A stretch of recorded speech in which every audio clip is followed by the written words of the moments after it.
Iniciaríamos con el mensaje de bienvenida de la diputada, del maestro Juan Carlos. Ya está también la primera ponente, que es la doctora María Elena. Entonces, prácticamente ya estamos cubiertos de inicio, pero si quieren damos 5 minutitos más para ver si se conectan de una vez las otras dos doctoras. También ya está la doctora Verónica, bienvenida. Gracias. Perfectísimo. Solamente me faltaría de las primeras ponencias, la doctora María Trinidad, que ya le mandé mensaje. Y por ese lado estaremos cubiertos con las primeras 4 ponencias para después irnos con la mesa de debate.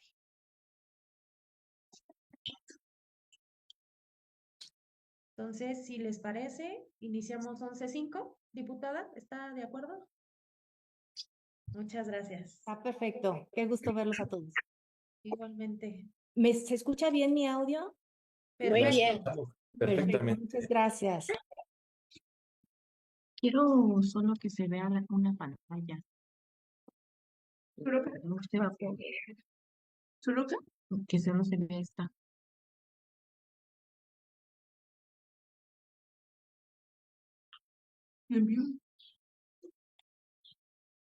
¿Al hablador? No, o sea, es que estoy proyectando todo lo que pasa en mi computadora. Es que tienes que fijar en la... Traen el micrófono abierto, a ver si lo pueden cerrar, por favor, Cris.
Buenos días, a la orden.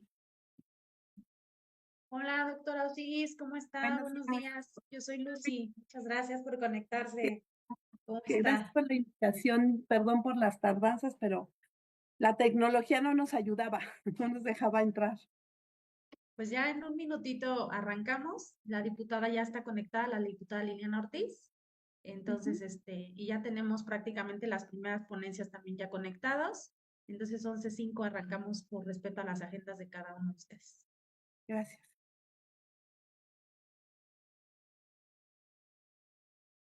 Bueno, como recomendaciones generales, como esta es una transmisión que al final del día toma canal del Congreso, les pediría atentamente que a menos que tengan que participar o intervenir, tratemos de tener silenciados los micrófonos para evitar que haya interferencias en los audios de quienes estén participando. Preferentemente, bueno, pues se recomienda que en el caso de que estén participando tengan la cámara abierta y, bueno, si desean tener alguna participación adicional, en específico en la mesa de debate, que es donde se puede abrir participaciones de las personas que están conectadas, les pediría utilizar, levantar la mano para que se les pueda ir dando la palabra en su caso y que el moderador, que va a ser el maestro Juan Carlos, pueda darles el uso de la palabra, sobre todo para cuidar el tiempo y el orden.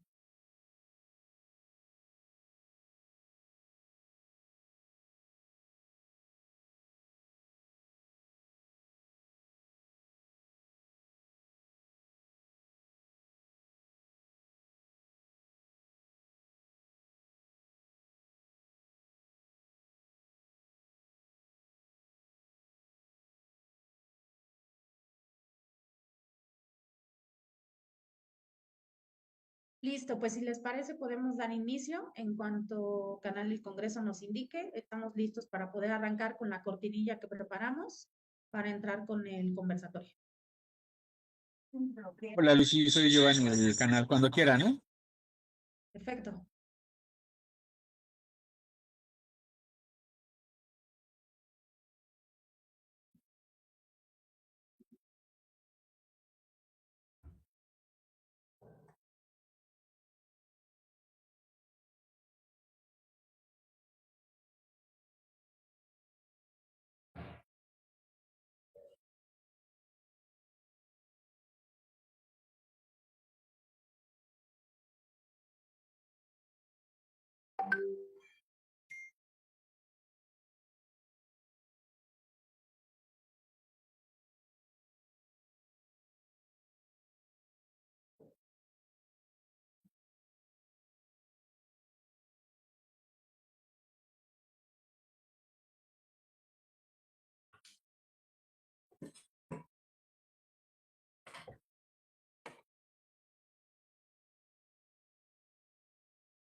Bueno, pues muy buenos días. Les damos la más cordial bienvenida a este conversatorio sobre salud mental a cargo de la anfitrionía de la diputada Liliana Ortiz. Y les agradezco a todos y cada uno de ustedes su tiempo para la conexión a este evento, que de alguna u otra manera tiene como su principal objetivo conocer y analizar los desafíos actuales que existen en materia de salud mental, de cara a poder fortalecer la política pública y de forma particular en el tratamiento y manejo de la esquizofrenia en nuestro país. En razón de ello, me permito el día de hoy cederle para que dé un mensaje de bienvenida y de apertura a la diputada Liliana Ortiz, del Grupo Parlamentario del PAN, y quien también es hoy integrante de la Comisión de Salud de la 66ª legislatura de la Cámara de Diputados, y a quien agradecemos su tiempo, el poder impulsar este tipo de foros y espacios que sin lugar a dudas son importantes para hablar sobre el tema de política pública, en específico en materia de salud mental. Bienvenidos a todos y muchísimas gracias por su mensaje de apertura, diputada. Gracias, Lucy. Buenos días a todas y a todos. Es un honor para mí darles la más cordial bienvenida al conversatorio sobre salud mental en un espacio virtual diseñado para reflexionar, dialogar y construir propuestas que fortalezcan nuestras políticas públicas en este tema tan prioritario para el bienestar de nuestra sociedad. Hoy enfrentamos una realidad alarmante. Según la Encuesta Nacional de Salud y Nutrición 2022, en SATUT, al menos el 17% de los mexicanos mayores de 18 años reportan haber sufrido algún trastorno mental a lo largo de su vida. Y esta cifra tiende a incrementarse debido a factores como el estrés laboral, la falta de acceso a servicios de salud y el estigma social.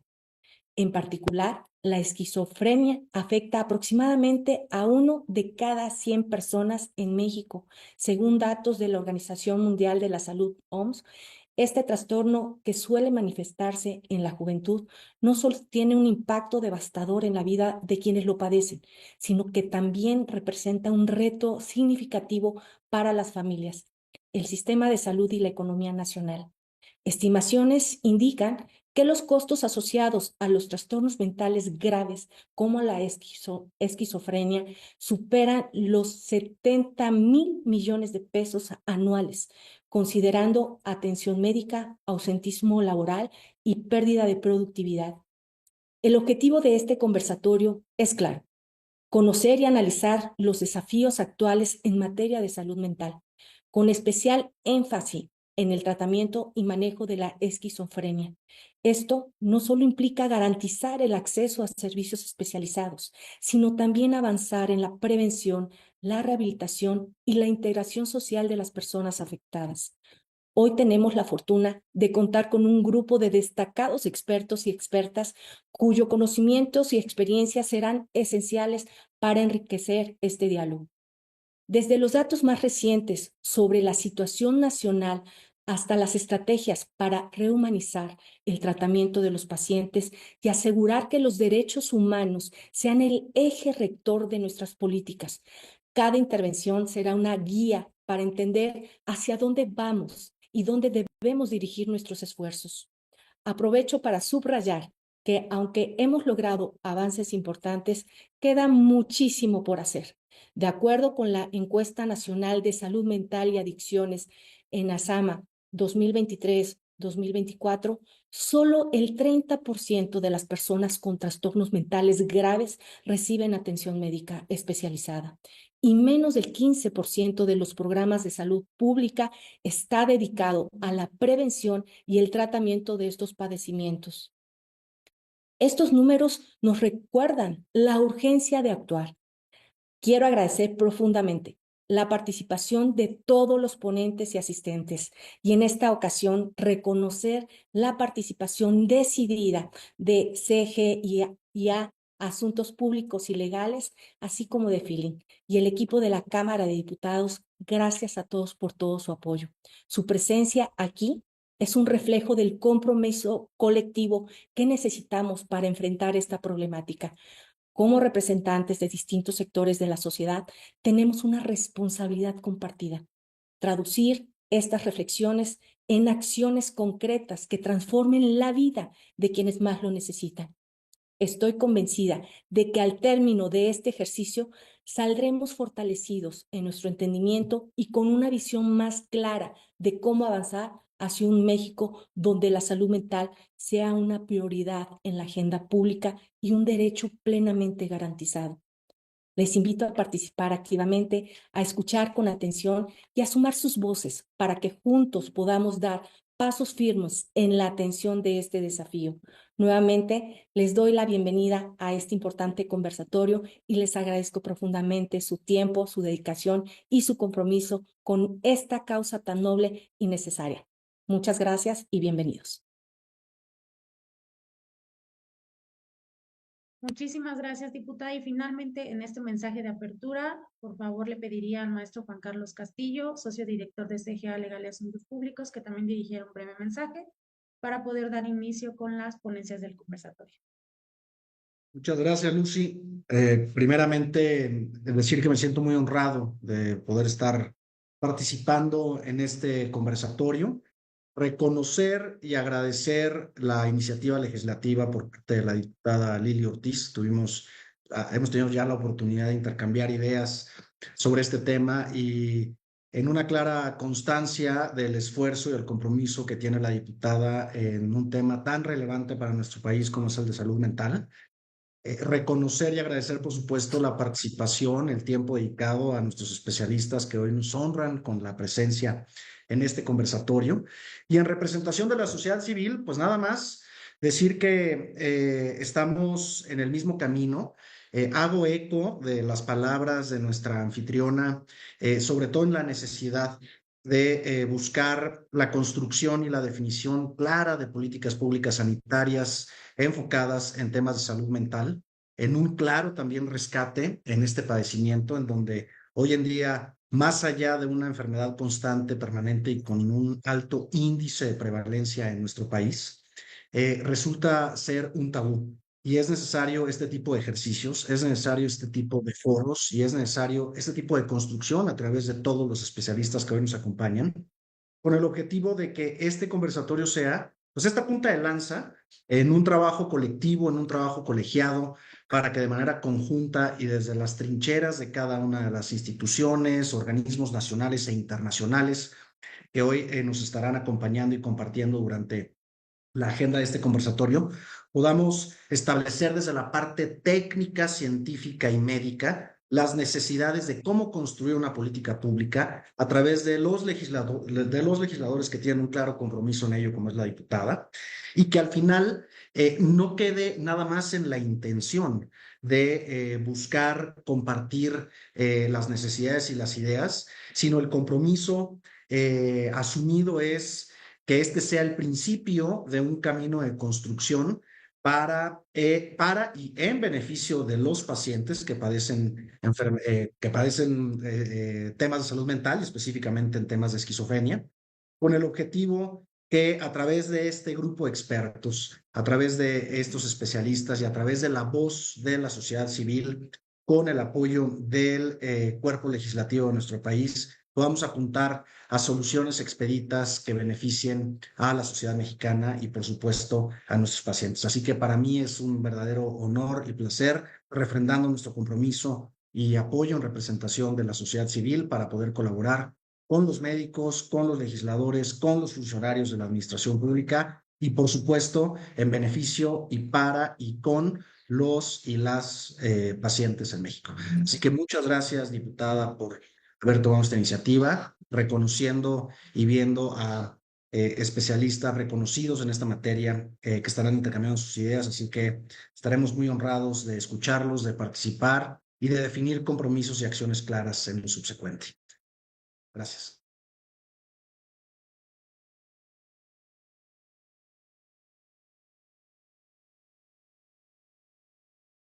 Muchas gracias, Juan. Bueno, pues a continuación vamos a dar paso a las ponencias de cada uno de los participantes.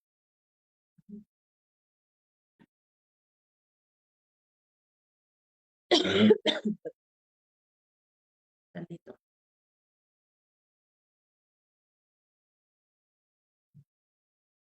Supongo que ya tengo que iniciar. ¿La Voy a van a presentar, muy doctora? brevemente su semblanza. Ok, gracias. Breve para que podamos hablar de las cosas importantes. Claro que sí. Bueno, preparamos una semblanza de usted muy pequeñita, de la doctora María Elena Medina Mora. Sé que para muchos no necesita presentación, pero bueno, ella es psicóloga, ha publicado más de 410 artículos en revistas, de alguna u otra manera tiene varios reconocimientos, fue directora general del Instituto Nacional de Psiquiatría Ramón de la Fuente Muñiz, le otorgaron en su momento el Premio Nacional de Salud Pública Gerardo Varela, también ha tenido premios de excelencia en el 2011, el premio de hecho denominado NIDA, por su liderazgo internacional y aportaciones en el campo de las adicciones. En 2019 en la UNAM, más bien la UNAM le otorgó el doctorado honoris causa e ingresó al Colegio Nacional el 6 de marzo del 2006.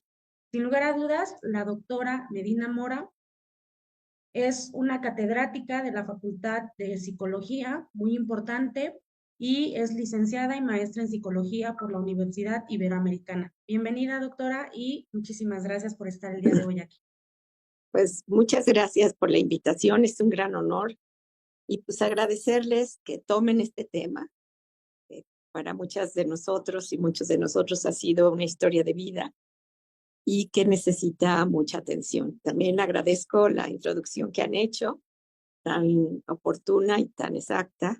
Entonces yo voy a pasar a la siguiente etapa para no repetirnos porque tenemos poquito tiempo. Entonces quizá lo primero que quisiera decirles es que la infancia y la adolescencia y los primeros 5 años de la edad adulta han sido y son temas de gran importancia. Alrededor del 51% de las personas que alguna vez en su vida van a tener un trastorno. Se ha estimado que 50% de la población cuando llega a los 70 años ha tenido un trastorno mental. Y este se ve desde la primera etapa, desde las 2 primeras décadas de la vida. Y esta situación está asociada principalmente con factores de poca protección de los niños y adolescentes en el sentido de la violencia, de vivir en situaciones de riesgo, pues y en los grandes problemas sociales que tenemos. Y por ello, pues la prevención y el tratamiento se vuelven muy importantes. Mucho se ha hablado de la prevención, sí, la violencia es un tema importante y también la pobreza, pero lo más importante es también la dificultad que tienen estos niños de ser atendidos. La enfermedad mental empieza a los 7 años, son trastornos de ansiedad y se tiene 5 años para cuando llegan a las drogas, cuando llegan se vuelven dependientes y cuando más fácilmente que cuando no tienen este trastorno. Y cuando llegan a la edad adulta siguen con el problema de drogas y el problema de ansiedad, cosa que no sucede cuando son atendidos y cuando no se topan con las drogas. Siguiente aspecto que a lo mejor deberíamos de tocar es el que tiene que ver con las mujeres. Las mujeres nos enfermamos más de depresión y ansiedad y los hombres se enferman más de adicciones y problemas de conducta. En realidad, al final, tenemos la misma prevalencia de hombres y mujeres, pero en la situación de las mujeres tenemos un factor especial y que tiene que ver con la sobrecarga de la mujer que cuida la casa, que es cuidadora, que esto cuando es cuidadora en el caso de la enfermedad mental, el 80% de las cuidadoras son mujeres y estas mujeres dejan de trabajar o escogen trabajos muy poco remunerados para tener la flexibilidad de cuidar a sus enfermos. Y esto hace que el bono de la participación de la mujer pues está en riesgo y que tendríamos que pensar en cómo trabajar con las mujeres que son mayores de 50, a lo mejor con un pago del gobierno, porque al final están haciendo un trabajo no remunerado, y en las de menor edad tener la posibilidad de cuidar a los enfermos en casas de medio camino, en las indicaciones que se requieran, para que ellas puedan tener una vida y logren su autonomía económica, que es una razón muy importante para no salir de un ambiente violento en su casa, y que este es el factor de riesgo junto con las desapariciones y los secuestros, el factor de riesgo más importante para la enfermedad mental. Los hombres, desde luego, tienen el problema de alcohol, es uno de los principales problemas, está en los problemas de carga de enfermedad, está en unos lugares importantes, en los primeros 20, y este ha crecido. Y tenemos también el problema de drogas, aunque está afectando también a las mujeres, principalmente las mujeres jóvenes. Y en este sentido, pues tenemos un crecimiento importante de las metanfetaminas, que son ahora el primer factor de búsqueda de atención. Ahora también se inyectan y entonces tenemos este problema del riesgo que se ha observado ya en la frontera norte de incremento de VIH por la inyección de drogas y la aparición de fentanilo. Ahorita tenemos datos principalmente de poblaciones vulneradas que viven en situaciones de calle, pero vemos un crecimiento muy importante y la disponibilidad y el hecho de que sea una droga que se induce. Los primeros usuarios no sabían que tenían en la cocaína, en la heroína y en las metanfetaminas, incluido el fentanilo, y luego desarrollaron dependencia. Entonces estamos en un riesgo importante. Ahí necesitamos más medicamentos. Hay muy poca metadona, muy pocas opciones de metadona. Necesitamos que estén más centros y que sea disponible junto con otros medicamentos que también son útiles y que pueda estar disponible la naloxona para evitar las muertes por sobredosis. El tema que sigue es el tema que tiene que ver con la población anciana o la población de tercera edad.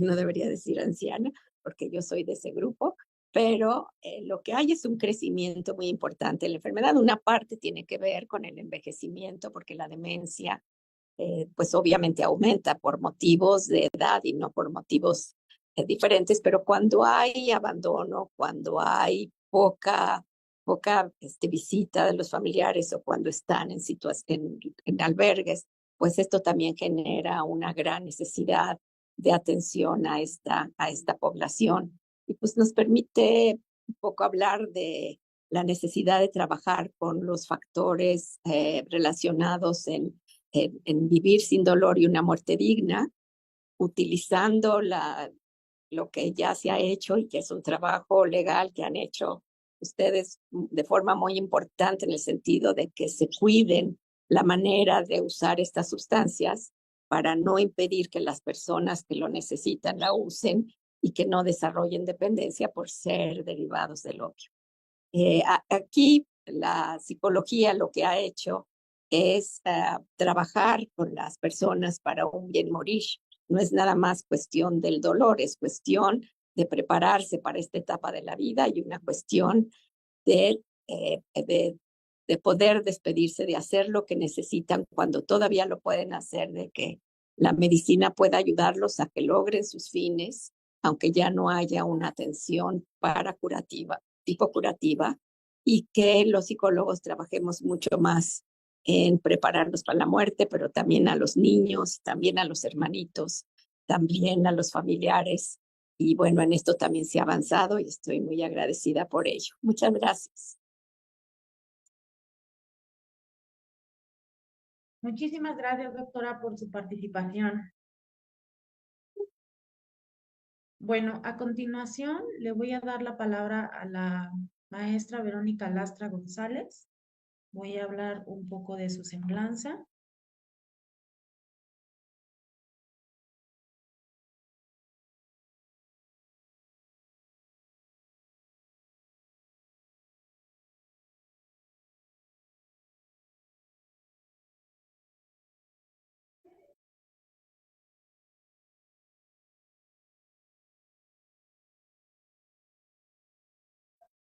Bueno, la maestra, la doctora Verónica, maestra en psicoterapia cognitiva por el Centro de Psicoterapia Cognitiva, cuenta con licenciatura en psicología por la Universidad Univers, Centro de Estudios Universitarios Veracruz.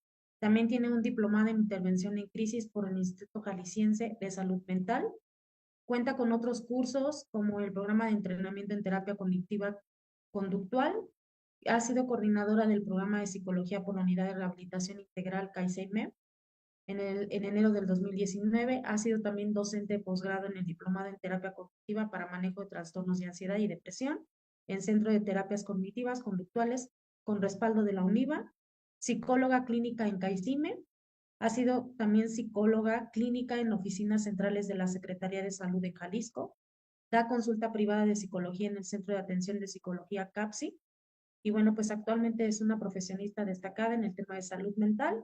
Y bueno, pues a continuación le cedo la palabra para que tenga su intervención. Bienvenida, doctora, y muchísimas gracias por su tiempo.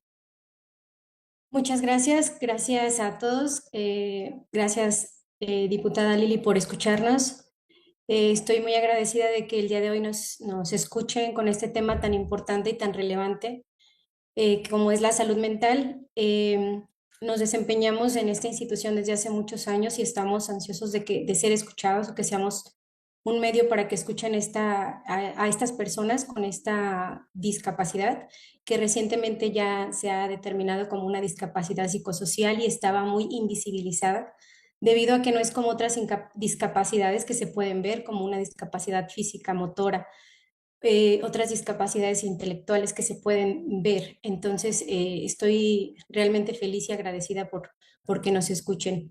Y bueno, la enfermedad mental tiene una historia muy, muy cruel y muy larga. Me tardaría mucho en comentarlo y creo que muchos sabemos de dónde venimos, de dónde viene esta situación tan triste. Vivimos día a día el abandono de personas con enfermedad mental, son abandonados por sus familiares, son abandonados por la sociedad y muchas veces hasta por las instituciones. Entonces trabajamos día a día para que esto no ocurra. Las personas que atendemos, recientemente se han instalado ya más centros de atención, más actividades para atenderlos.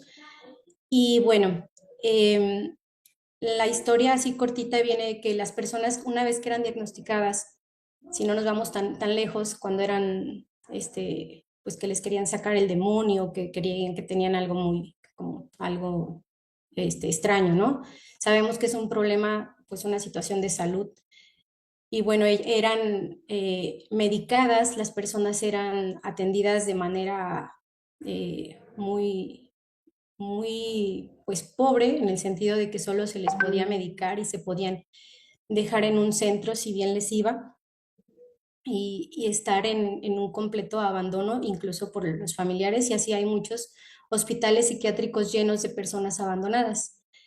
Después, aparte de la medicación, pues el personal fue notando la necesidad de generar estrategias para el abordaje de las personas con enfermedad mental.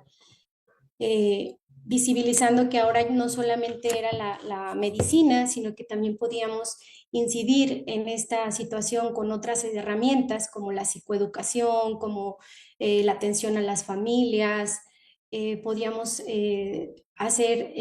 visibilizar las habilidades y las capacidades de las personas con enfermedad mental. Ahorita escuchaba que que las enfermedades mentales y dentro de las estadísticas muy notorias como la depresión y la ansiedad. Sin embargo, se deja la esquizofrenia u otras enfermedades un poquito atrás y si vemos en algunos casos eh, no se nota, no se nota como en números, sin embargo sí en la disfuncionalidad que provoca, porque una persona con depresión en muchas ocasiones y por la necesidad que tenemos en nuestro país, pues hay que salir a trabajar.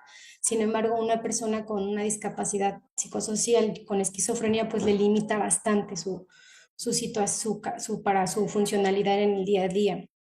Entonces, bueno, sigo con la historia. Después de esta medicación, de esta intervención, también se empiezan a generar las casas de medio camino para las personas con discapacidad. Entonces vamos como creciendo y avanzando hasta ese punto donde vemos que ya podemos tener a una persona, ver la capacidad de una persona que se desenvuelve en su vida cotidiana como cualquier otra persona, siendo supervisada, siendo monitoreada. Afortunadamente se dan estos programas y desafortunadamente empiezan a desaparecer también a la vez. No se les apuesta mucho a la rehabilitación, los presupuestos se nos acortan. Entonces, pues ahora sí que vamos trabajando con lo que tenemos, ¿no?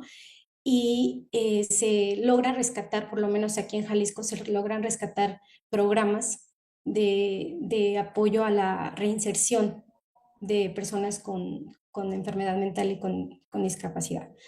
Y bueno, ya llegando a la actualidad, donde se habla de ya no tener a personas institucionalizadas, una persona que está en un hospital psiquiátrico durante muchos años y que no tengo una cifra exacta, pero sabemos desde luego que cuesta más tener a una persona toda la vida en un hospital psiquiátrico internadas, decrementa sus habilidades, decrementa su funcionalidad y además una persona pues va a requerir todo el apoyo económico y de recursos del Estado y le vamos a mermar su capacidad, le vamos a mermar sus posibilidades de vivir una mejor calidad de vida. A diferencia de poder rescatar estos programas de casas de medio camino, apoyos de reinserción, de rehabilitación psicosocial, que es lo que trabajamos más para esto, que la persona pueda tener esta oportunidad en un ambiente, en un modelo de salud diferente, no un modelo institucional, no un modelo donde el paciente se recluye en un centro, sino un modelo que se pueda atender a las personas de manera ambulatoria, que la persona pueda tener sus consultas, que pueda tener sus atenciones de una manera ambulatoria y si lo vemos en números y un poquito fríamente, es en lugar de tener toda una vida en un hospital, que pueda tener solo su consulta, en lugar de un día hospital cama que cuesta mucho más que tenerle una atención ambulatoria y que además va a ser mucho más beneficio para la persona. Lo vemos día a día con los pacientes las personas que aquí tendemos. Y nuestro principal proyecto aquí es lo que es la prevención terciaria, que esto es cuando una persona ya cuenta con una enfermedad mental grave, crónica, que sabemos que no va a tener una cura, pero sí un tratamiento y que podemos generar acciones estrechamente vinculadas con sus derechos humanos para que la persona pueda tener mejor calidad de vida, que pueda desempeñarse, que pueda sentirse útil, que pueda ser productiva, mayor aún. Y les repito, pegado a sus derechos humanos. Por ejemplo, el derecho de tener un empleo, el derecho de poder relacionarse con los demás, tener una familia o vincularse con personas en una vida social y laboral, tanto como a la persona le permita, porque también debo ser honesta, cada persona tiene diferentes posibilidades según los años de evolución de la enfermedad, según sus propias, su preparación académica previa al diagnóstico y su tratamiento previo a llegar a un programa de rehabilitación psicosocial. Entonces, todas estas acciones de prevención terciaria van a ir ligadas totalmente a que la persona, a generar la psicoeducación, a invertir en acciones como la integración a un empleo, a buscar redes de apoyo, a vincular a las personas a espacios públicos y privados, a servicios sociales para buscar todo ello para incrementar su calidad de vida y puedan ser personas productivas totalmente. Trabajamos día a día y les cuento un poquito en esta institución donde con las personas que yo me relaciono todos los días, ver estos logros de verdad es una manera, es de verdad muy, pero muy satisfactorio, de verdad, se los digo con mucha emoción porque ver a una persona que llega con un intento de suicidio, con una persona un brote psicótico muy, muy rudo, y ver cómo va no solamente la medicación, sino también estas acciones, la psicoeducación, la atención, y logra no quedarse en un hospital por años, sino que logra tener un empleo, vincularse a su familia. Ya no es el paciente, sino que es la persona, es el integrante de la familia que tiene una enfermedad como cualquier otra que debe ser cuidada y atendida. Y es muy, muy satisfactorio ver cómo se da este logro. Entonces, ahora sí que insisto en las acciones en la prevención terciaria que lo que van a hacer van encaminadas a mejorar el estado mental de las personas por esta misma enfermedad y pues algunas que ya les mencionaba y sobre todo buscar como objetivo principal es la reinserción, es la rehabilitación psicosocial, que se pueda desenvolver como un individuo, sí, con una situación que debe atender. Y a mí se me hace muy impactante cómo puede ser la vida de una persona y su calidad de vida dentro de un hospital psiquiátrico y cómo va a ser su vida con un modelo de salud diferente, no institucional, no institucionalizar a la persona y poder tener a personas productivas con nosotros. Creo que para hacer más, hablar de manera muy general. Gracias.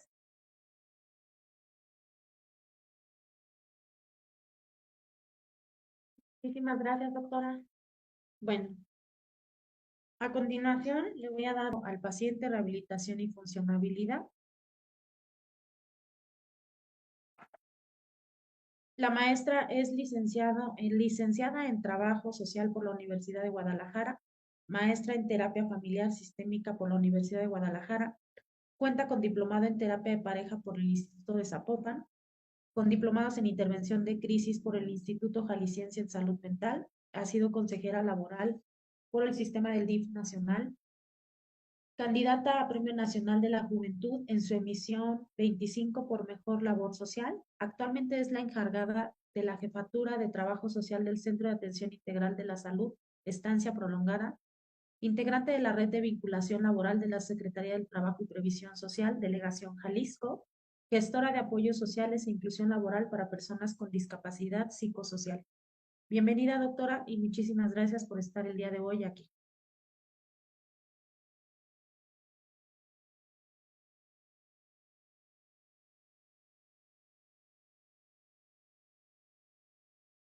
Hola, hola, buen día. Buen Ay, día. disculpen, tenía un poquito de dificultad para conectarme. Sí, aquí donde estoy hay algo de interferencia porque estamos pegaditos al aeropuerto. Por si hay alguna interferencia, me hagan favor de avisarme. Y bueno, pues agradecer la invitación.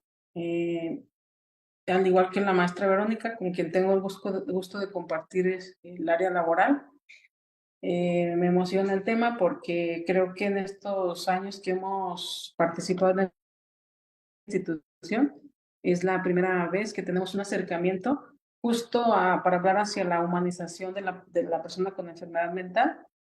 Y bueno, qué bueno que es tendencia, qué bueno que está participando pues el gobierno federal a través de la diputada Lili, a quien también le doy las gracias. Y bien, pues yo empezaré conversando lo siguiente. La persona debe ser tratada como tal, como persona, porque el hecho que tenga una enfermedad mental, pues no la debe hacer diferente. Y así, parafraseando lo que nos decía la maestra Verónica, las enfermedades mentales las hemos considerado de nuestra experiencia como cualquier otra enfermedad que responde a un tratamiento muy específico. Con base a esto, pues una persona con enfermedad mental debe ser tratada como tal, como un ser humano y no como un enfermo. Digo, yo no he visto a una persona con diabetes ser tratada como ahí viene la diabética o ahí viene el hipertenso. Por lo tanto, nosotros sí estamos buscando desde hace muchos años que justo la persona sea tratada como tal, como una persona, y que se separe a la enfermedad mental de la persona. En este sentido, buscando la humanización, pues en primer lugar no olvidar la parte psicológica en ninguna especialidad médica.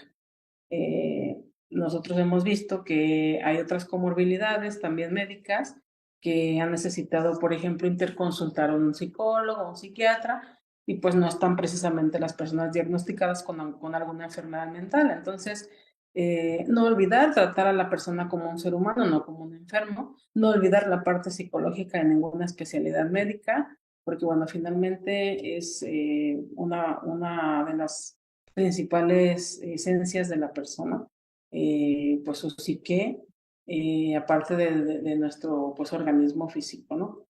Y bueno, ¿qué buscamos con humanizar a las personas que tienen un diagnóstico de enfermedad mental grave y que persiste y que pues sabemos que solamente podemos hacer un control farmacológico de los síntomas y un control conductual a través de la psicoterapia?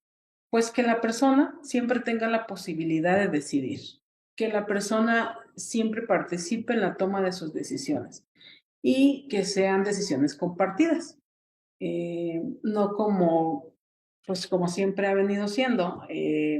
Las personas acuden al psiquiatra, el psiquiatra valora su sintomatología, establece y elabora un diagnóstico y da un tratamiento, ¿no? Y finalmente lo único que luego les preguntan a nuestras personas usuarias, pues es lo relativo a su sintomatología y cuando está agudizado, pues viene el internamiento y ya no preguntó nada sobre su ser humano, ¿no?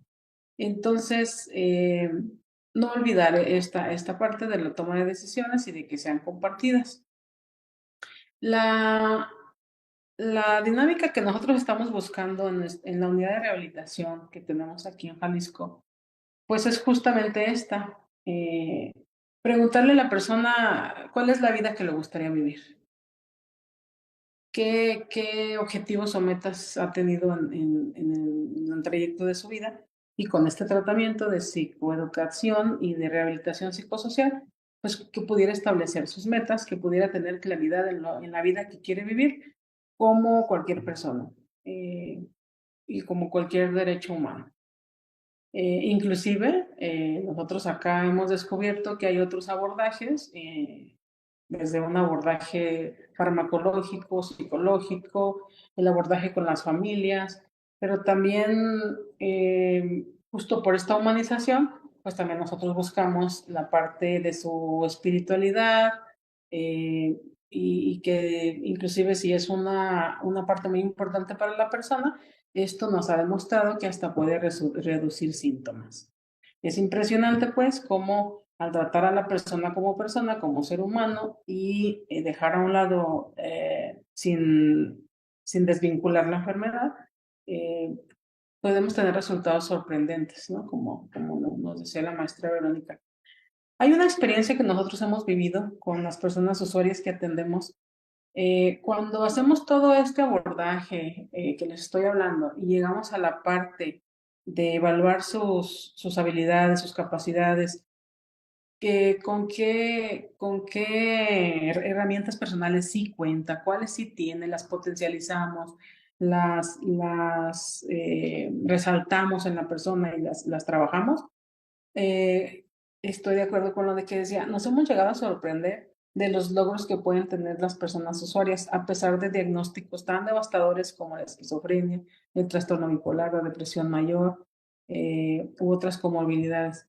Y uno de los objetivos que nosotros nos trazamos con personas que tienen un perfil adecuado por su edad, su nivel académico, el apoyo que tengan de parte de la familia, si cuentan pues con algún recurso para lograrlo, es la vinculación laboral. Cuando nosotros los vinculamos a un empleo formal y que logran ser contratados, la persona se vive más como una persona productiva, la persona se vive más como un empleado, como un trabajador de alguna empresa o alguna institución, más allá de una persona enferma. Entonces, se pondera la parte humana, se pondera el ser humano que es, Se tomó en cuenta sus necesidades personales, su historia de vida personal, sus deseos, se le preguntó qué vida es la que quiere vivir, se le tomó en cuenta y se le hizo partícipe en esta toma de decisiones y nos sorprende de verdad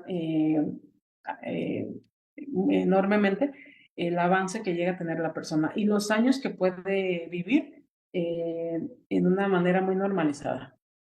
Y bueno, lo que sí hemos descubierto es que para lograr estas metas y llegar a estos objetivos que les estoy compartiendo, de lo cual tenemos evidencia acá en nuestra unidad, pues se necesita el respaldo de todo el equipo clínico y un equipo de seguimiento para que se mantenga la persona. Y es ahí donde lo que decía la diputada, pues probablemente entre la vinculación con este servicio de salud en psiquiatría a nivel quizá nacional. Nosotros hablamos de lo que conocemos acá en Jalisco.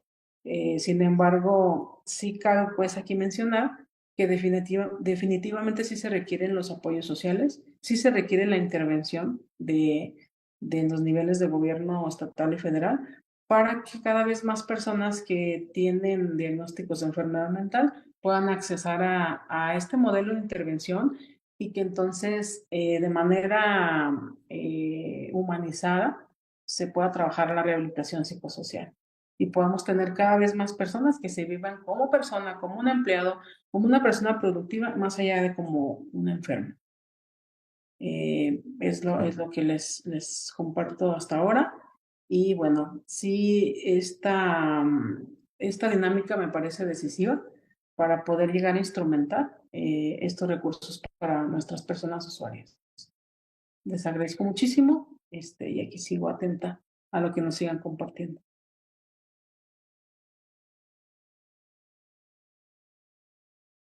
Muchísimas gracias, doctora. Bueno, pues a continuación tenemos la presentación del doctor Eric García López con la ponencia Salud Mental y Derechos Humanos, el papel de las políticas públicas. Brevemente les voy a describir la semblanza curricular del doctor Eric. Él es un experto, es uno de los expertos más destacados en el campo de la psicopatología forense a nivel internacional. Su trayectoria académica y profesional es un testimonio de su inquebrantable dedicación y su excepcional pericia en la intersección entre la psicología y el derecho. Obtuvo su doctorado en psicopatología forense con la más alta distinción por la Universidad Complutense de Madrid. Su formación se enriqueció aún más a través de un postdoctorado en evolución y cognición humana en la Universidad de Baleares, respaldado por el Consejo Nacional de Humanidades, Ciencia y Tecnología. Su enfoque interdisciplinario lo llevó a realizar investigaciones en el prestigioso Instituto Max Planck de Derecho Penal e Internacional en Friburgo, Alemania, con más de 100 artículos y 15 libros publicados, entre los que destacan obras como Fundamentos de Psicología Jurídica y Forense y Mediación Perspectivas de las perspectivas desde la psicología jurídica, ha contribuido significativamente a la comprensión de la psicopatología en contextos legales. Su trabajo ha sido esencial para el avance de la psicología forense, siendo un consultor senior de la UNESCO para el desarrollo del ecosistema de neuroderechos en México. Además, es un académico y líder reconocido, siendo investigador titular en el Instituto Nacional de Ciencias Penales y miembro del Sistema Nacional del Instituto de Investigadores e Investigadoras. Actualmente es CEO y presidente fundador del Museo Iberoamericano de Neurociencias y Derecho de la MIT, un espacio que congrega las mentes más brillantes en el análisis del derecho de la neurociencia y la psicopatología forense. Le damos la bienvenida, doctor, y muchísimas gracias por estar el día de hoy aquí. Muy amable, muchísimas gracias a ustedes. El honor es para mí, sin duda. Quisiera reiterar mi gratitud, como lo han hecho mis colegas, a la Cámara de Diputados y particularmente a la diputada Lili, que ha hecho el esfuerzo junto con nuestro colega de las palabras iniciales, el maestro Omar, para convocarnos a estas jornadas. Entiendo que son unas jornadas muy importantes. La Cámara Baja es un lugar fundamental de nuestra sociedad y quisiera aprovechar estos breves minutos para hacer una serie de propuestas muy concretas que me parece que son realizables. Han dicho bien mis colegas al señalar que es un momento para transmitir la voz y deseamos que esta Cámara, reitero, sea un túnel pródigo de ecos, como decía el poema. Reconocemos este objetivo general, lo leímos con mucha atención y me parece fundamental lo que han trazado desde la Cámara de Diputados, conocer y analizar, subrayo esta palabra, los desafíos que existen en materia de salud mental. En efecto, he preparado para ustedes una serie de datos panorámicos muy recientes, son de octubre, septiembre y noviembre de 2024 y son los que ven ustedes a continuación. En primer lugar, este Foro Mundial de Salud Mental que se llevó a cabo apenas allí en Puebla. En septiembre del año en curso participaron diferentes expertos y expertas de Chile, Argentina, España y naturalmente nuestro país. En este contexto se llegó a un consenso que es una parte de lo que hoy quisiera presentar con ustedes. A la par, me gustaría subrayar la relevancia de la salud mental y sus adversidades y sus padecimientos. Y quisiera ser muy enfático en reiterar que la psicopatología no es una disciplina que estigmatice o un catálogo de etiquetas que sirva para clasificar seres humanos. Esto, por supuesto, y menos hoy, que además es una fecha importantísima, ni más ni menos que el 10 de diciembre, donde se conmemora la Declaración de los Derechos Humanos allá desde 1948. En este contexto, pues reitero, el fenómeno es bastante alarmante, los datos son tremendamente inquietantes y por tal razón, pues urgen ponerse en marcha nuevas propuestas, nuevos avances y nuevos resultados.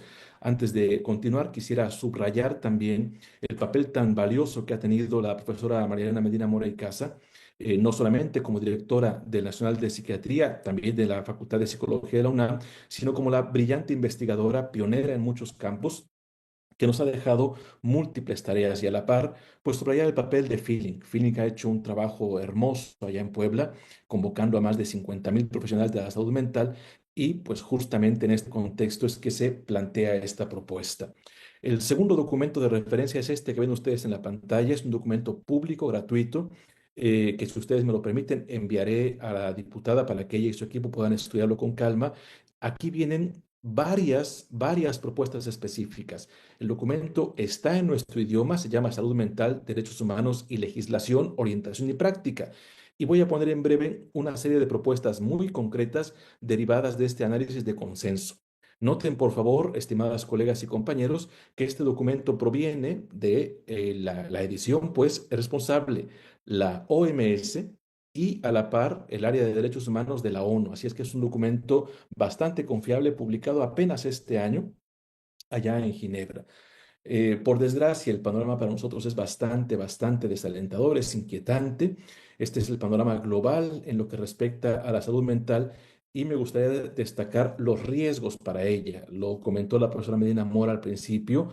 Hay una amplia base de datos que nos muestra estas posibles adversidades estructurales. Vale la pena destacar que en nuestro país estas adversidades estructurales datan de hace muchísimas décadas, nos han acompañado durante decenios. Me refiero, por ejemplo, a la pobreza, pero también, por supuesto, a la negligencia en la infancia temprana, a los cuidados parentales, a las familias que conviven de manera disfuncional incluso, y también, por supuesto, a las múltiples dificultades económicas e incluso el desempleo, entre otros factores que ustedes pueden consultar en esta base de datos pública y gratuita.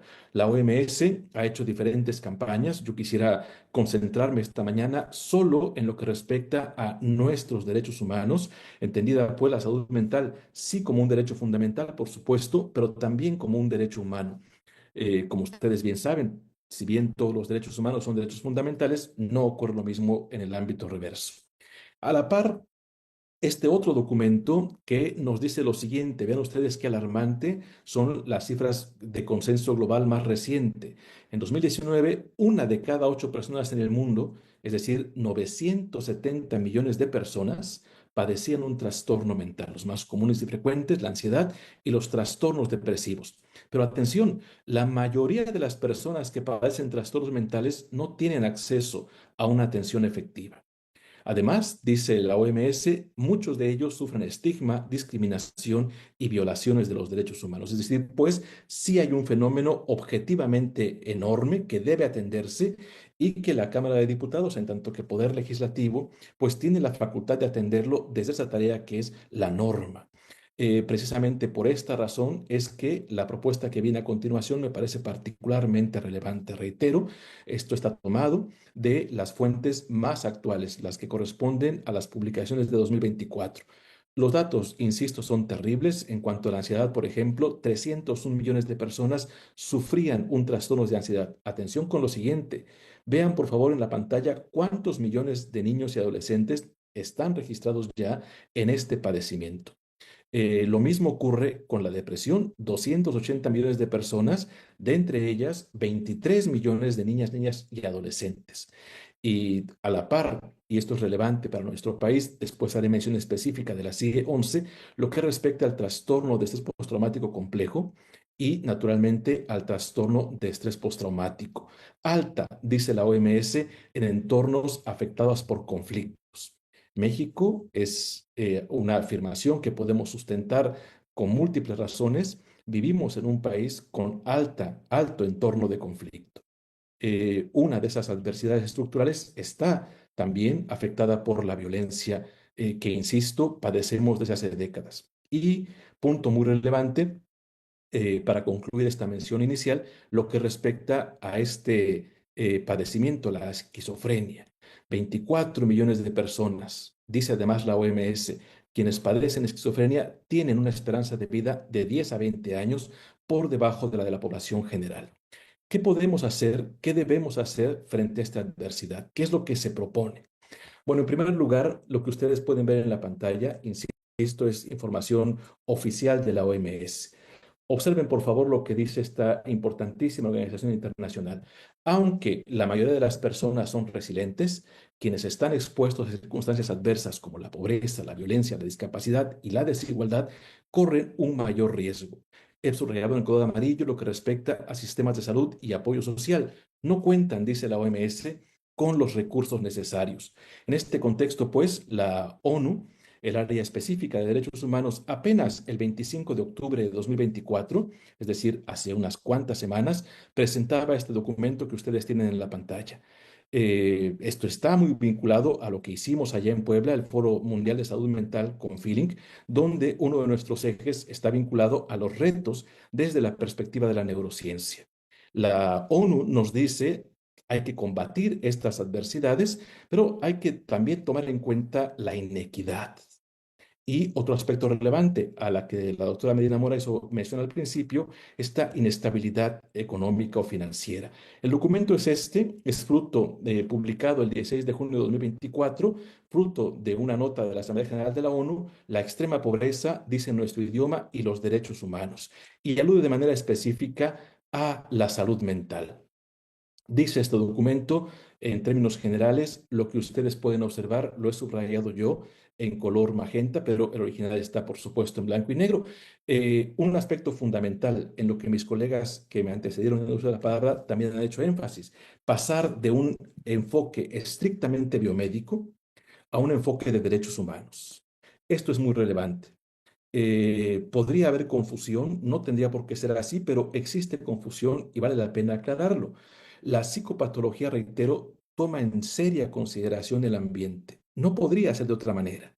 Pero, sin embargo, a pesar de ello, este énfasis es relevante. Pasar de un prisma exclusivamente biomédico a un prisma que considere, dice la ONU, un problema mucho más integral y naturalmente un problema de derechos humanos, luchar contra la desigualdad y la pobreza. De manera específica, esta cita textual para ir concluyendo y presentar las propuestas que incluye este documento. Primero, dice la ONU, intervenciones prioritarias. Es muy clara en el verbo utilizado, encarar los riesgos psicosociales causados por la precarización del trabajo. Hay pues una causa y un efecto vinculada tal como ustedes lo pueden ver en la pantalla. Reforzar la protección social proporcionando, dice la ONU, una renta básica incondicional. Esto ya es un proyecto que se ha estado llevando a cabo con estudios piloto en diferentes partes del mundo. Nosotros lo publicamos en 2020, si no me equivoco, una propuesta de una renta básica universal. La ONU lo reafirma en este documento de 2024. Añade, desestigmatizar los trastornos de salud mental, facilitar el acceso a espacios verdes, la importancia de la naturaleza y luego, por último, siempre que antepongamos el bienestar a la búsqueda sin fin del crecimiento económico. Esto, reitero, es una cita textual de ese documento público al que ustedes pueden acceder. El segundo texto es este que ya había comentado al principio, y este documento nos insiste en el aspecto del tránsito del modelo exclusivamente biomédico, de entender los aspectos conceptuales de la discapacidad, abordar el fenómeno de la discapacidad psicosocial, particularmente lo que respecta a barreras como la discriminación, el estigma y la exclusión, y también, por supuesto, la discriminación por motivos de discapacidad frente a esta enorme adversidad que implica pertenecer a grupos marginados y también, por supuesto, la relevancia indispensable de recuperar o mantener el control de sus vidas. Dado que son derechos humanos, dado que son derechos fundamentales, estamos obligados a garantizar que estos sean plenamente respetados y reconocidos. Finalmente, pues, este enfoque basado en derechos humanos, cito textual, operacionalmente dirigido a promover y proteger los derechos humanos. La cita es muy clara, es muy elocuente y es bastante precisa a nivel operativo. Dijo bien la diputada Lidia al principio, esto no es una reunión de discursos grandilocuentes, tiene que ser un punto de partida para llevar a cabo políticas públicas que podamos medir, podamos evaluar y sepamos qué funciona en materia de salud mental a nivel institucional de cara al futuro, pero también, por supuesto, al presente de nuestro país. Esto implicaría, desde luego, ajustes de procedimiento y también ajustes razonables. Aquí lo pueden ver ustedes, el documento trae ejemplos muy precisos, por ejemplo, de integración de salud mental como estrategia en la legislación general. Esta imagen la he elegido específicamente para este foro, ustedes pueden compararlo. El texto es gratuito, libre, de acceso público y específicamente el capítulo 2, disposiciones legislativas para sistemas de salud mental centrados en la persona, orientados a la recuperación y basadas en los derechos. Tienen ustedes los recuadros a su disposición. Todo esto estará disponible en la red. Si ustedes desean consultarlo, incluye ejemplos de lo que puede decir la ley de manera específica y dónde podríamos realizar cambios legislativos. Tiene que haber un debate muy profundo sobre lo que entendemos por salud mental, sobre lo que entendemos por capacidad jurídica y también, por supuesto, sobre las repercusiones de este cambio, de este diseño institucional. Al respecto, y para concluir, me gustaría insistir en un último apartado, que es el aspecto forense. Es claro que nuestro país tiene un enorme desafío en este ámbito. Se señaló al principio, la doctora Medina Mora hizo énfasis sobre ello, lo que respecta a la violencia contra las mujeres. Una institución importante como es la Corte Suprema de nuestro país publicó hace apenas un par de meses este manual, Cómo se prueba la violencia por razones de género en el proceso judicial, donde han participado expertos en medicina, criminalística, testimonio, antropología social, etcétera.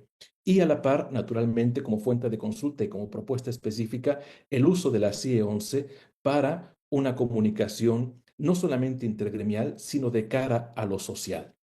En este contexto, pues, cobra mucha relevancia lo que ocurre con la salud mental y sus alteraciones en entornos muy específicos. Ya hemos visto el caso de la violencia contra las mujeres, pero también vale la pena considerar los aspectos penitenciarios, los aspectos victimológicos.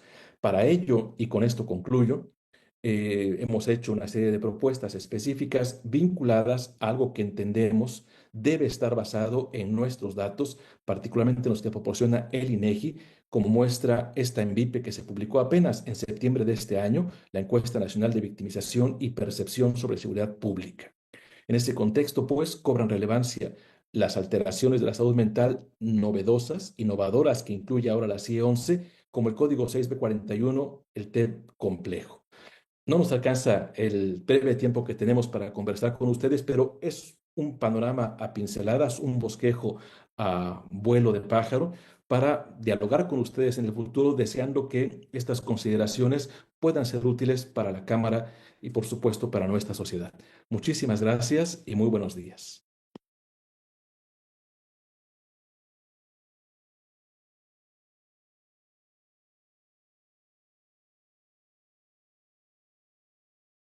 Muchísimas gracias.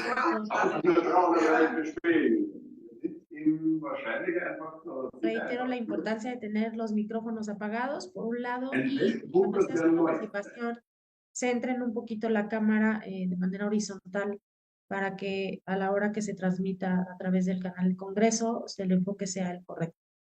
Bueno, a continuación vamos a dar pase a la mesa redonda, que de alguna u otra forma va a estar moderada por el maestro Juan Carlos Castillo. Como ustedes saben, él es el socio director de CGA Legal y Asuntos Públicos. Tiene una amplia experiencia en salud, con más de 15 años en experiencia en este tema.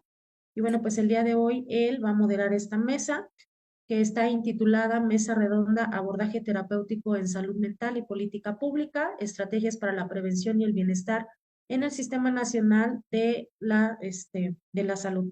Le doy la palabra al maestro Juan Carlos para que pueda él moderar la mesa, por favor. Muchísimas gracias nuevamente. Un privilegio estar aquí y además muy atento de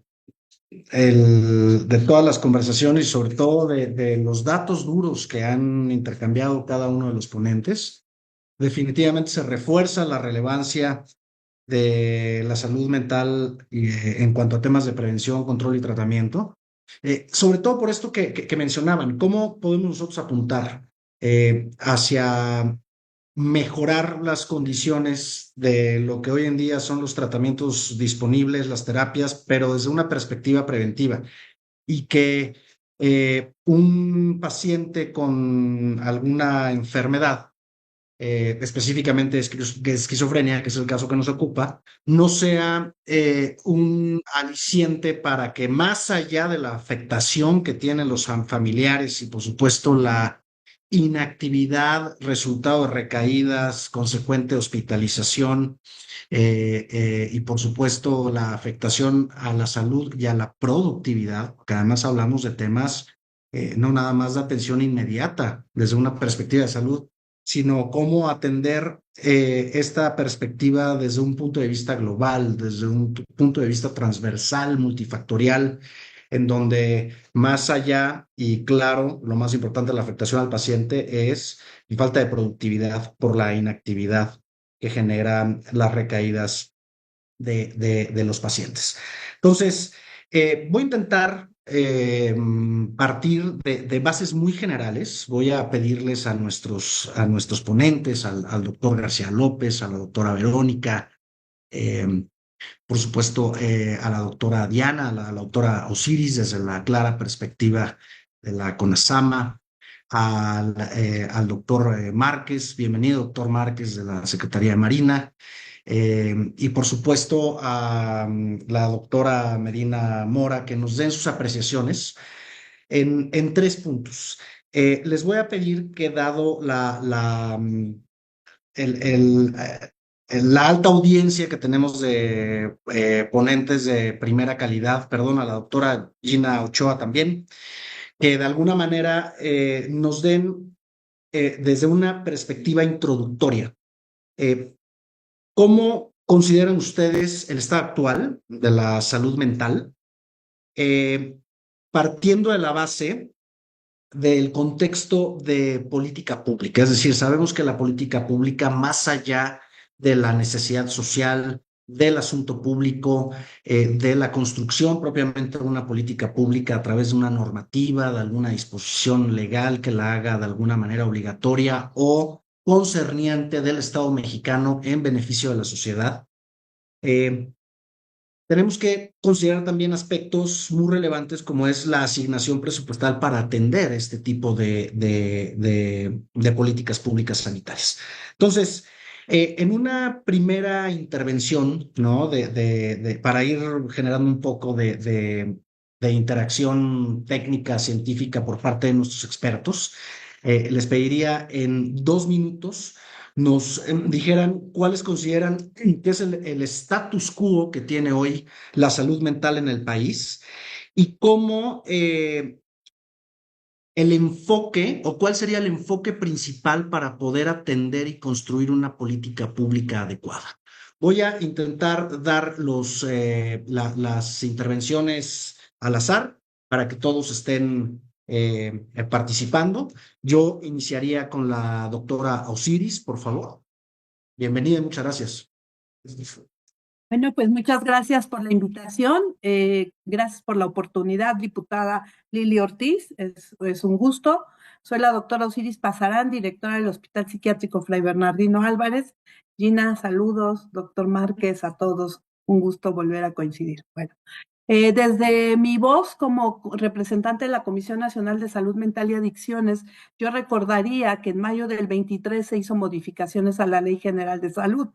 Ahí hicimos un planteamiento muy claro y creo que en esos deberíamos, como hemos dicho, seguir avanzando. Uno es que necesitamos mayor presupuesto. Apenas tenemos 1.3 de salud del Producto Interno Bruto del país, el 2% es a salud. Y de ese 2%, el 1.3 a salud mental. Y de ese 1.3, el 80% a hospitales psiquiátricos. Yo soy la directora del hospital psiquiátrico más grande de este país y a lo mejor no sería prudente decir lo que voy a decir. Nosotros no necesitamos restarle dinero a los hospitales psiquiátricos que se comen todo el presupuesto. Nosotros como país y como política pública necesitamos que ese primer nivel de atención que ya está ahí, porque tenemos en todo el país alrededor de 430 y tantos centros comunitarios de salud mental y adicciones, porque recordar que en la modificación a la ley se sumó salud mental y adicciones. Adicciones nunca debió estar fuera de una perspectiva de salud mental. Y eso es justo lo que nosotros deberíamos promover. Uno, el aumento de presupuesto en el primer nivel de atención, obviamente a toda la salud, obviamente a la salud mental, pero el presupuesto a primer nivel de atención y junto con eso, fortalecer una política pública de ver las adicciones como con un problema de salud. En el tema de esquizofrenia, si quieren que pongamos, yo les quiero decir que el Fray Bernardino, desde su fundación hace 58 años, fue fundado como un hospital de agudos. O sea, nosotros nunca hemos tenido un sistema manicomial. Nuestros pacientes en este momento llegan, se internan, se resuelve el problema agudo como en cualquier hospital, 25 días y a su casa. ¿Qué hacemos? Hacemos un programa que se llama Hospital Parcial de Fin de Semana, que es ya sea sábado o domingo, los pacientes vienen en un programa de 30 años de experiencia, con el grupo como un eje, donde damos terapia psicoeducativa a las familias, psicoeducación al paciente, y en conforme él va mejorando, al disminuir sus síntomas psiquiátricos y al tener más conciencia de enfermedad, en psicoterapia va evolucionando a ser responsable de sí mismo. Donde nosotros estamos planteando algo es que todo el país, en todos los hospitales psiquiátricos, que son 35 hospitales en todo el país, debería haber un programa de hospital parcial, que es un programa de rehabilitación y reinserción. Ese hospital parcial donde vienen a terapia a trabajar cosas muy específicas sobre conciencia de enfermedad, apego terapéutico y cómo recuperar sus competencias afuera en la sociedad, nosotros planteamos un programa de reinserción laboral, hacer talleres ocupacionales donde les enseñamos, de acuerdo a sus competencias y habilidades, un tipo de oficio o recuperar si es que son profesionistas y regresen afuera, o sea, nosotros en el hospital como un espacio transicional donde ya vinieron a su hospital parcial a su psicoterapia, su segundo momento es los talleres de capacitación laboral y hacer la reinserción laboral. Tenemos todo un proyecto construido alrededor, como planteamiento desde el Fray Bernardino y con la experiencia de 30 años de experiencia. Pero sí, si ustedes me preguntan a dónde va la política pública, reforzar el primer nivel, más presupuesto y que los hospitales psiquiátricos tengan el suficiente presupuesto para seguir caminando. Entonces, eso sería muy en concreto. No sé si cedo la palabra para no quedarme con ella. No, muchísimas gracias, doctora Osiris. Muy claro, definitivamente México, de los países de la OCDE, en efecto, es el país que menos invierte en salud y necesariamente para poder establecer mecanismos de acceso y garantizar, como lo decía incluso el doctor García López, ¿no? Muy clara y además impresionante el dato que nos traía. La salud es un derecho humano, es un derecho fundamental, es un derecho universal, ¿no? Y en nuestro país es un derecho constitucional en donde al final, pues el Estado, sabemos de toda la carga financiera que tiene, pero realmente el tema de la salud debe ser prioridad, porque sin salud, pues no hay productividad y por supuesto sin salud, pues no hay nada más. Entonces es como el parteaguas del resto de los derechos. Gracias, doctora Ciris. Ahora que acabamos de mencionar a la doctora Medina Mora, en este mismo tenor, doctora, en su experiencia, reconocida experiencia, y además tantos años de trayectoria en este rubro, en su opinión, ¿cuáles son los puntos específicos para poder apuntar y a lo mejor salir del status quo, generando una ruta real hacia la construcción de una política eficiente, clara e inmediata en materia de salud mental?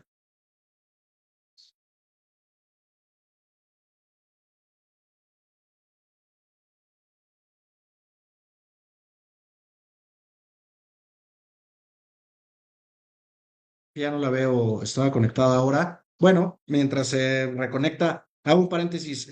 Diputada Lili Ortiz, por favor, usted es nuestra anfitriona, así que cualquier comentario, adición, construcción sobre las ideas de nuestros expertos, por supuesto, es bienvenida, así que siéntanse en libertad de podernos interrumpir cuando usted así lo considere pertinente.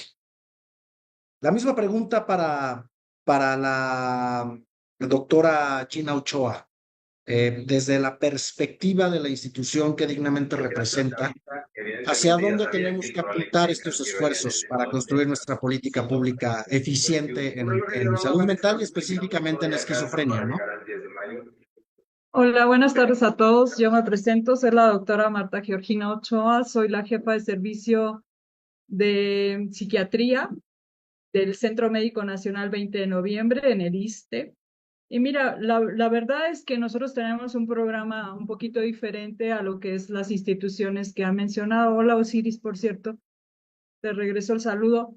Nosotros somos un pequeño servicio, pero contamos con todo lo que es necesario para la atención de estos pacientes. Nuestro presupuesto es limitado como el de la mayoría de las instituciones, pero hemos logrado concretar un programa que se llama Código Morado. El Código Morado partió de una iniciativa de esta institución que represento, el ISSSTE, es abrir camas en hospitales generales. Y esta situación generó que nosotros, en nuestra institución, específicamente en el 20 de noviembre, podamos tener la oportunidad de tener un paciente con una situación psiquiátrica crítica y que se pueda internar dentro de la misma institución. Eso ha disminuido bastante el presupuesto para el ISSSTE, para no subrogar, porque antes teníamos que subrogar bastante. Aún lo hacemos, pero en menor proporción, porque nos ha brindado la oportunidad de tener al paciente aquí, hacerle todos los diagnósticos, hacerle todos los estudios, porque este es un centro médico y entonces cuenta con todos los recursos para poder estudiar más a fondo.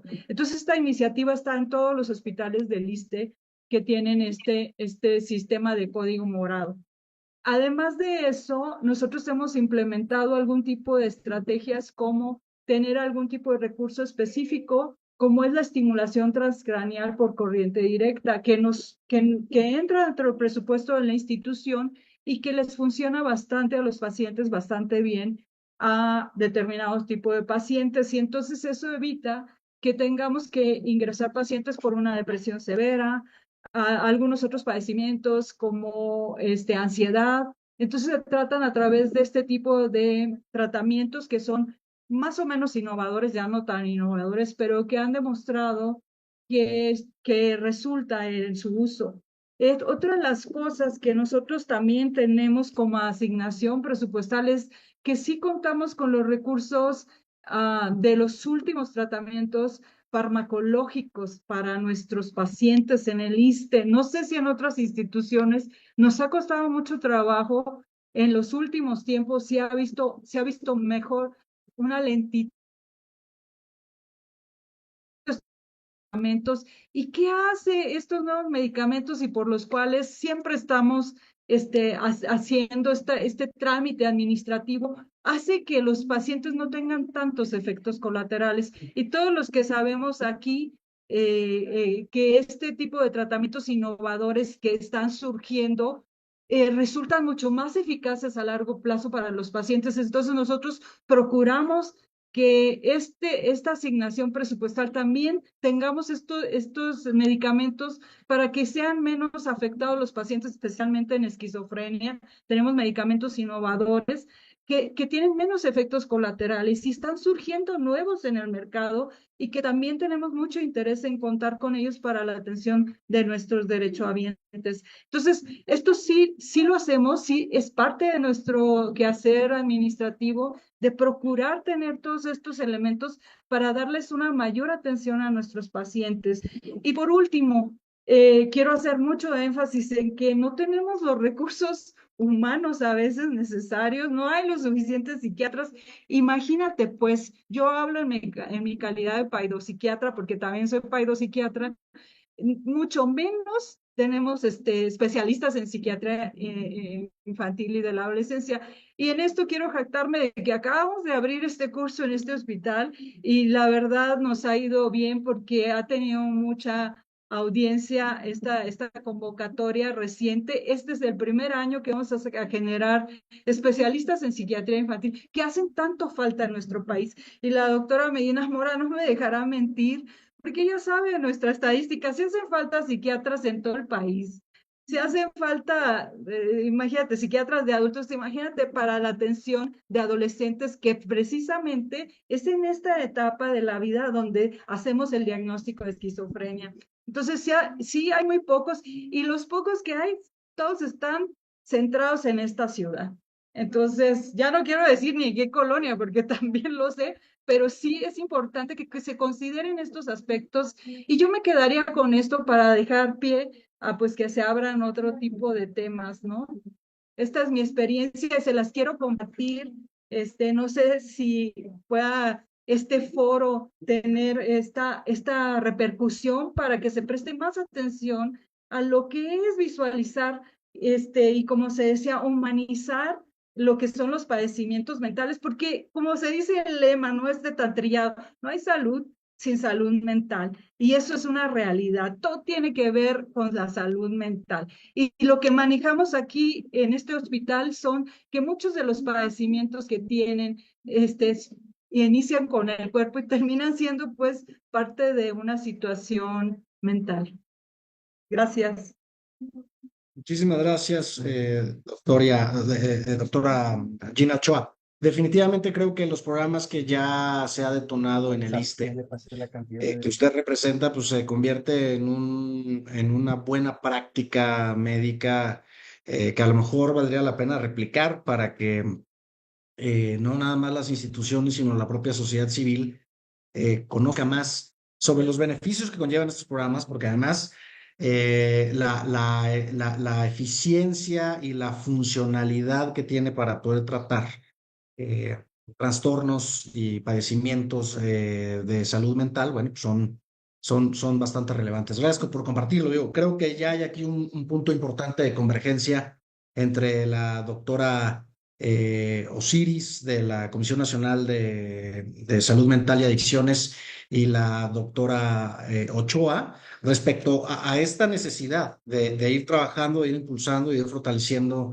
programas que de alguna manera puedan converger y que partiendo de la base de los beneficios que conllevan, puedan estructurarse en esta política pública. Dentro de este mismo tenor, y vamos a entrar ya en el siguiente panel más adelante con temas más específicos, pero en este proceso introductorio de la construcción y el estatus que tenemos, a mí me gustaría escuchar la opinión del experto. Sabemos que las Fuerzas Armadas en México pues son un nicho importantísimo, no nada más per se por la esencia, sino por el claro enfoque que tienen en mantener sistemas de salud internos que sean eficientes para nuestras Fuerzas Armadas y por supuesto la Secretaría de Marina no es la excepción. El doctor Flores Márquez, quien es especialista en psiquiatría legal y subdirector de salud mental, nos acompaña hoy y me gustaría pedirle su perspectiva desde el punto de vista de qué es lo que está haciendo hoy nuestras Fuerzas Armadas respecto a la contención y en dónde ven ustedes esa posibilidad de estructurar esta política sanitaria. Bienvenido, doctor. Gracias. Claro que sí, muy buenas tardes a todos. Es un honor haber recibido esta invitación para participar en esta mesa redonda. A honorables miembros de la Cámara, representantes, colegas, autoridades y ciudadanos en general. Bueno, la Secretaría de Marina, como muchas otras instituciones del país y también universal, pues principalmente tenemos el reto muy humano, hasta el punto de vista es pues la estigmatización que todavía existe y seguirá existiendo, y que bueno, debemos de darle como un empuje más sólido para poder atravesar como estas barreras pues, que no nos han permitido justamente normalizar el tema de la atención a la salud mental. Entonces, esto en algún punto sigue siendo discriminatorio hasta cierto punto, y nosotros como institución pues tenemos justo el reto de mantener la salud mental de los miembros activos de las Fuerzas Armadas para tener una fuerza operativa eficiente y que pueda esto permitir pues a la seguridad del país y que eso se siga ese flujo a través de las familias de los militares, ¿no? Que indudablemente pues ya tienen un reto enorme por las actividades propias que tienen. Y bueno, eso digamos que nos ha pegado en algún aspecto justamente a la forma de sensibilizar, ¿no? a los militares para que se atrevan a atenderse y que esto pueda definir entre cuándo pueda ser ahora sí que eficiente en sus servicios o tenga que ser retirado o incapacitado. Entonces, bueno, este es un reto que bueno, es propio de la institución, pero tenemos cierta prioridad en luchar por ese estigma. Y bueno, compartimos ahora sí que el reto también por el déficit en recursos humanos y financieros, que bueno, en el país, como se ha hablado en el transcurso de la mañana, pues estamos por debajo que otros países que están invirtiendo en la salud mental y sobre todo en la investigación. Nosotros de nuestra parte tenemos esa prioridad en la agenda de hacer más investigación. Necesitamos muchos datos también, como se comentaba en el panorama nacional de lo que no se mide, no se puede mejorar. Entonces, ese reto como institución también lo estamos tratando de consolidar para medir lo que tenemos, para promover soluciones. Y pues un aspecto también importante, tal vez a nivel nacional, pues es la fragmentación de los servicios, que bien se ha venido trabajando en los últimos años a nivel público. Esto impacta a las poblaciones que todavía son vulnerables, ¿no? Para tener alcance bueno, a esa población que está lejos, que está en las comunidades y que no hay esos servicios de atención. Entonces, bueno, incrementar esa fuerza de capacidad o capacitación a diferentes colegas de atención en salud, como es enfermería, médicos generales, trabajo social. Es importante que se logre tener un mejor alcance para que ellos desde esos lugares puedan mejorar la atención primaria. Y precisamente en las Fuerzas Armadas trabajamos mediante un manual operativo a través del ISFAM, que esto une a las dos Fuerzas Armadas, bueno, junto con el Ejército, la Fuerza Aérea y la Secretaría de Marina, este programa en salud mental para las Fuerzas Armadas mexicanas, que viene a dar objetivos claros para seguir promoviendo la atención primaria en salud mental y seguir promoviendo campañas de prevención. Entonces, bueno, es una labor importante para la institución y pues esto también nos invita a impulsar y fortalecer alianzas intersectoriales, que bueno, es un asunto de todos, es un asunto del país para mejorar en los sectores de educación, de trabajo, de justicia, de desarrollo social, y bueno, es una labor que tenemos que terminar de desarrollar y de fortalecer. Y pues bueno, justamente integrando también lo que comentaban los colegas, pues la salud mental es el presente, no el futuro. Si seguimos pensando que es el futuro, no, más bien en el presente ya nos alcanzó y estamos un poco rebasados. Entonces, desarrollar las estrategias es prioridad para el beneficio en todos los aspectos, ¿no? Entonces, bueno, es lo principal desde mi punto de vista. Gracias, doctor Flores Márquez. El tema de la fragmentación del sistema de salud, definitivamente hoy un problema, no nada más por lo que implica la falta de dispersión presupuestal adecuada por cada una de las instituciones, sino que al existir diferentes necesidades de derechohabiencia o de afiliación, eso complica la prestación y el acceso a los servicios de salud en México. Vamos a comentar ahorita un poco más adelante cuáles son los puntos específicos de hacia dónde tendríamos desde cada institución que apuntar para poder solventar estas áreas de oportunidad. Aprovechando que regresó la doctora Medina Mora, le planteo, doctora, lo que conversábamos al principio en esta primera intervención, ¿no? Introductoria en esta mesa redonda, es desde la perspectiva de la academia, ¿no? Usted, además de llevar muchos años en la práctica, pero además representando a una institución académica tan importante como es la Facultad de Psicología de la Universidad Nacional Autónoma de México, nuestra máxima casa de estudios en nuestro país.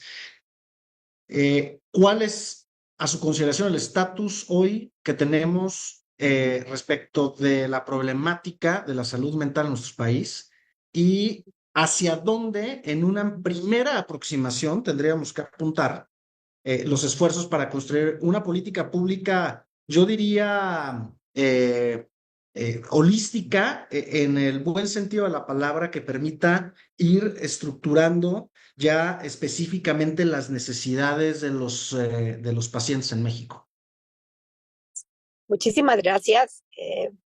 Ya las cifras se han dicho, estamos pues en la búsqueda de recursos para tener una nueva encuesta diagnóstica que nos permita tener datos más recientes, pero la realidad es que prácticamente todos los estudios apuntan a la misma dirección, que tenemos un